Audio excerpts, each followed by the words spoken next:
পেরেশানিতে পড়লে, টেনশনে পড়লে এই দোয়াটা।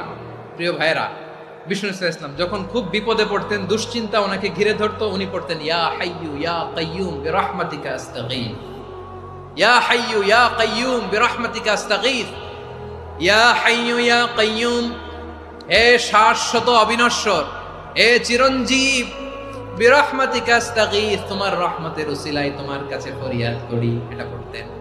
আবার আরেক বর্ণনায় এসেছে ইয়া হাইয়ু ইয়া কাইয়ুম বিরহমাতিকা আস্তাগীথ আসলিহ লি শা'নি কুল্লাহু ওয়ালা তাকিলনি ইলা নাফসি তারফাতা আইন। আসলিহ লি শা'নি কুল্লাহ, আল্লাহ আমার সবকিছু আপনি সেটেল করে দেন। আমাদের সব ঝামেলা সেটেল করে দিতে পারে কে? আমরা তো সেটেলমেন্টের জন্য ওই এসপি সাহেবের কাছে যাই, ডিসি সাহেবের কাছে যাই, অমুক ভাইয়ের কাছে যাই, তমুক ভাইয়ের কাছে যাই। এই দোয়া পড়লে আরশের উপর থেকে আপনার ম্যাটার সেটেল করে দিবে কে? তাহলে পড়বেন ইয়া হাইয়ু, এ চিরঞ্জীব। হাইয়ু মানে চিরঞ্জীব, যিনি চিরকাল বেঁচে থাকবেন, মরবেন না।